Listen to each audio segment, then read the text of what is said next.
that is basically he decided to start taking steroids. That's when he decided. Is that what it says? Okay, so that can be achieved naturally. That absolutely can be achieved naturally, especially with good genetics.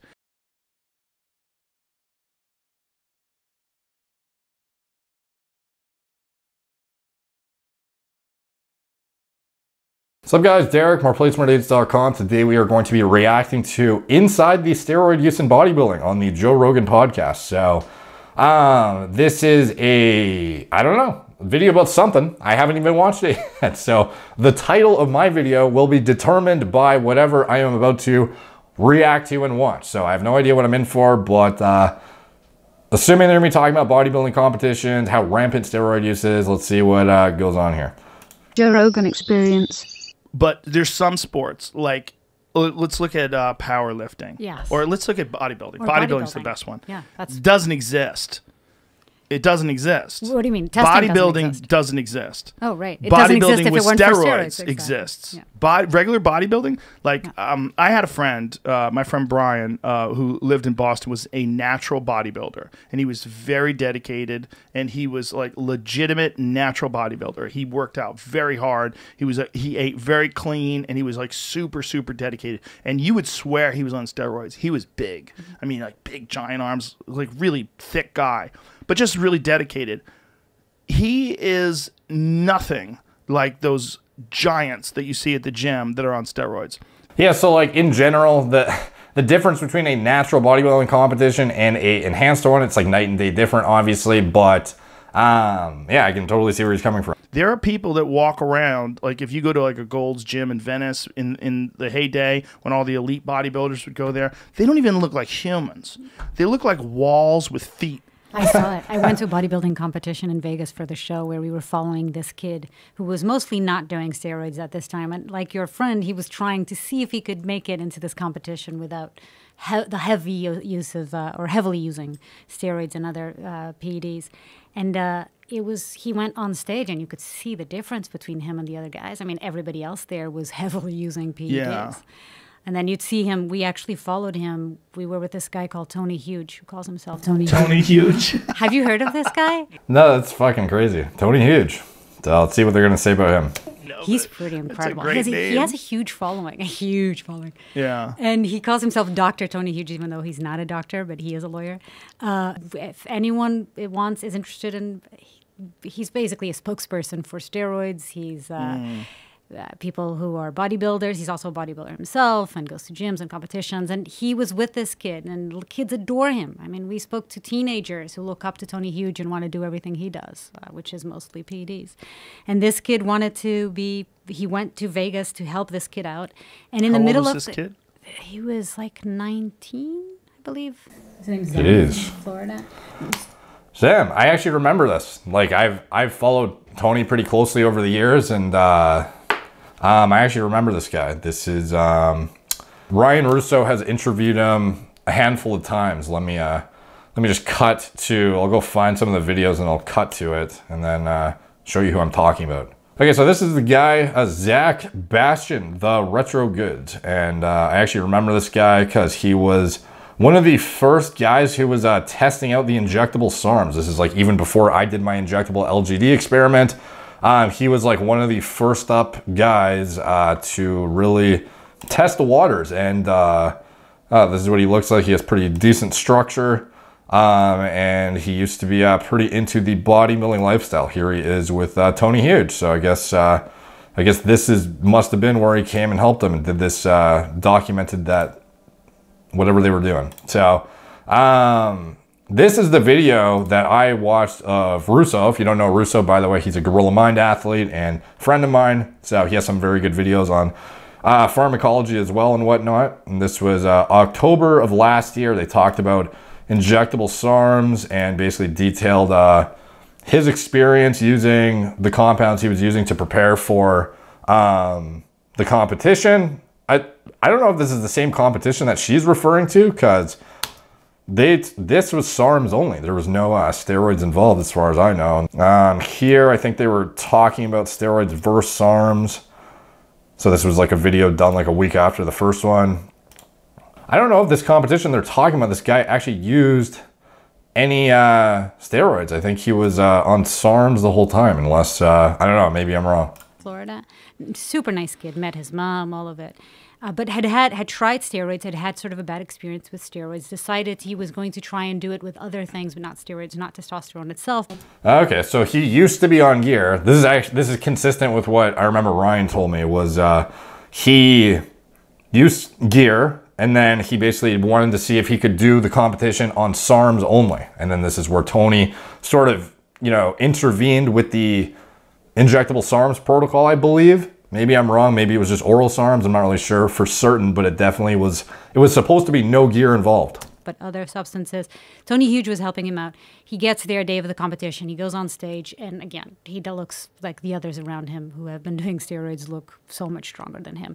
And he comes out, yet, again, super dedicated kid. Like, this is his life. He spends most of his time at the gym and eats right and all that. And in the middle of the competition, Tony Huge says, okay, it's time for us to go back to your apartment and get you ready for round 2. They go back, and we filmed all of this, and he opens up a big suitcase, and inside this suitcase, it's like the Mary Poppins suitcase that more and more shit's coming out, and starts giving him injections of insulin. And so what documentary is this? Was this enhanced? Because I don't remember this. Like, I remember this, like, competition prep, but I don't recall it being, like, a professionally filmed thing. Like, presumably this is, I don't actually know who Mariana Van Zeller is. I just clicked on the video because I wanted to go in fresh and not know what to expect. So I'm not really sure if she was, like, one of the persons who helped make Enhanced or what. But anyways. All sorts, I don't know, half of the things that he was giving. And the kid's like, are you sure this is okay? Are you sure this is okay? And I'm worried for him. And he says, okay, I'm starting to feel my heart beating really fast. You don't you worry. And then he goes back, and you could actually see the transformation in this kid's body within an hour of him taking these drugs. I am not joking. What is the transformation? What happened? His vessels, his blood veins. Vascularity? Yes, were popping. His veins were, so that's something good apparently for these kind of competitions. You're funny the way you talk. That's something good apparently. I know. That's my first time at a bodybuilding competition for sure. It's weird. It's so weird, but it's weird so when you see those people in real life. Yeah, I love worlds that look nothing like what I'm used to. I'm so fascinated by them. I was watching a video last night on Vice of a woman who does bodybuilding. She's my height and my weight. She weighed 196 pounds, and she has, like, her neck is like my neck, but her traps are even bigger than mine. They start like here, they go straight down. Her shoulders were massive, and she was talking like this. This is what I eat. Yeah. This is every morning I have to consume 6,000 calories. She sounded like The Rock. So it's like, unfortunately, well, it's like most women do not even want to get to that size to begin with, but it's like, yeah, once you start to get into the domain of replicating male musculature, you're undoubtedly going to encounter, viralization. There's like pretty much no way around getting to Joe Rogan's size as a female without encountering some degree of masculinization to probably a significant extent if you're in like women's bodybuilding. Like most girls don't want to get there though. So, to each his own, obviously, but it's pretty much expected for a girl that size to, have the characteristics he's referring to right now. The Rock. Yeah. Like, it was crazy. Bizarre. Yeah. It was so bizarre. It was so strange to see this weird they're like sculptors, right? And in a way it is kind of an art form. Totally. But what they're doing is freakish, but they're all into it. They all love it. Yeah, this Tony Huge guy, I actually kind of grew very fond of him just because he's so honest about what he does. I don't think his message is very safe for kids, especially.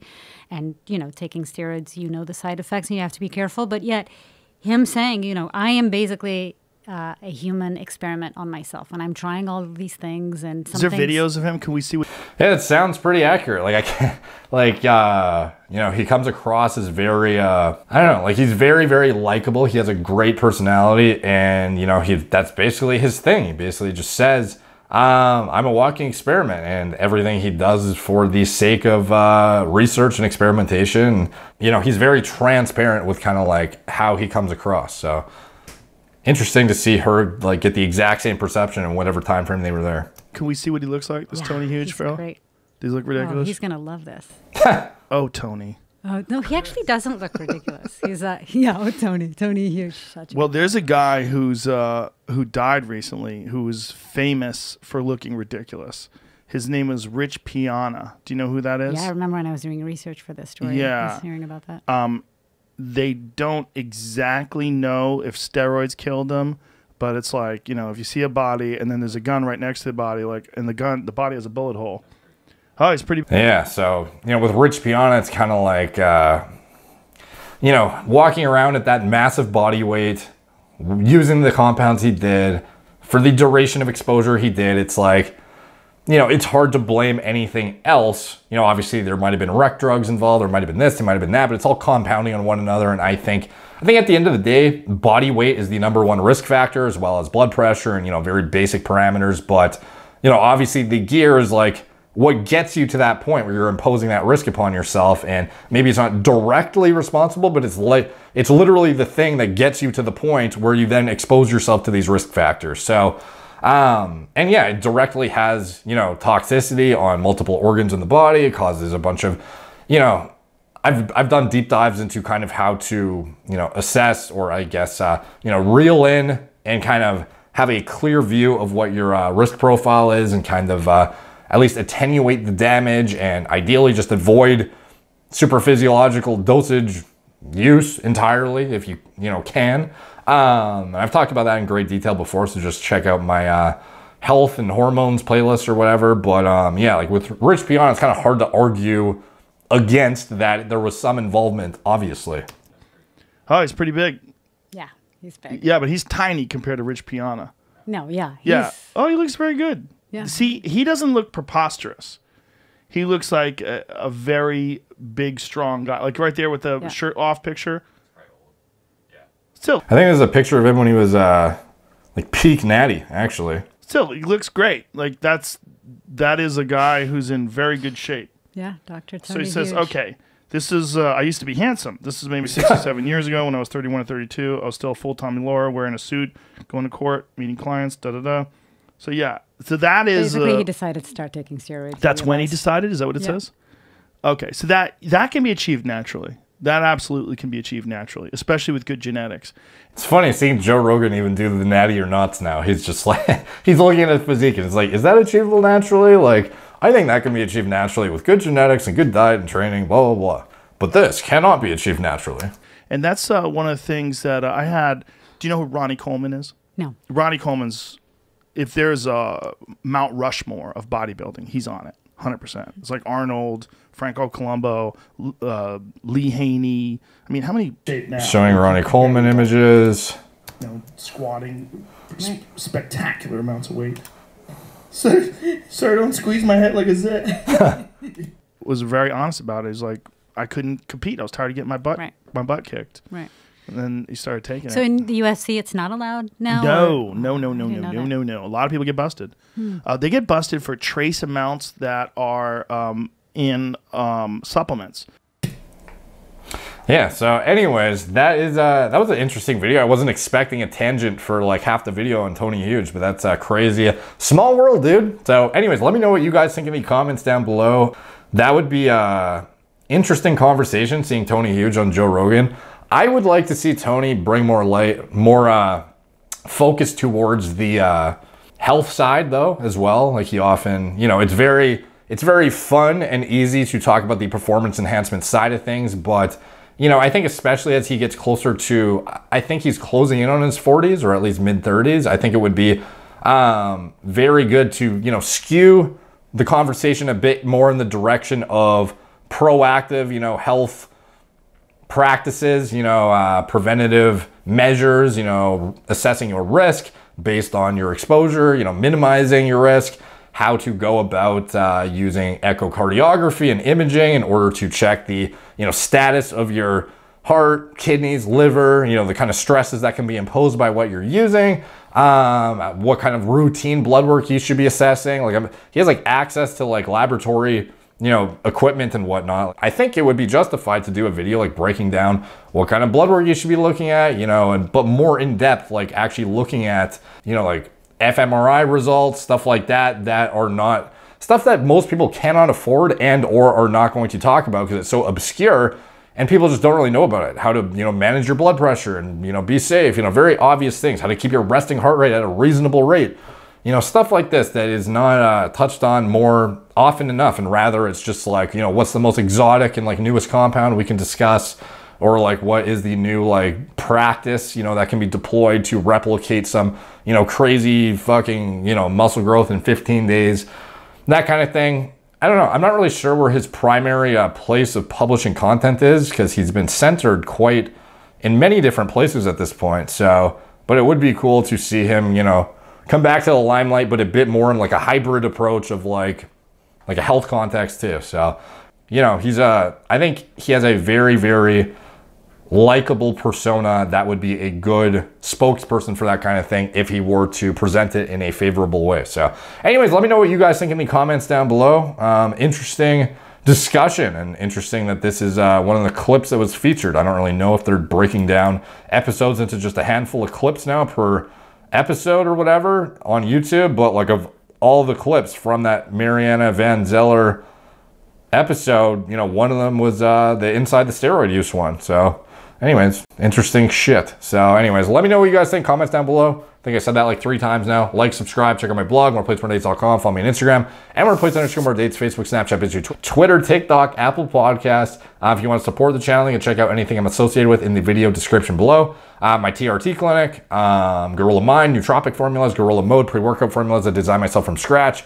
My recommended lab test panels that can then be interpreted by our doctors on at our clinic, and then, you know, design a individual specific protocol just for you if warranted based on your own personal needs, imbalances, deficiencies, etc. And anything else I'm associated with, all in the video description below. Thank you guys for watching. Talk to you soon.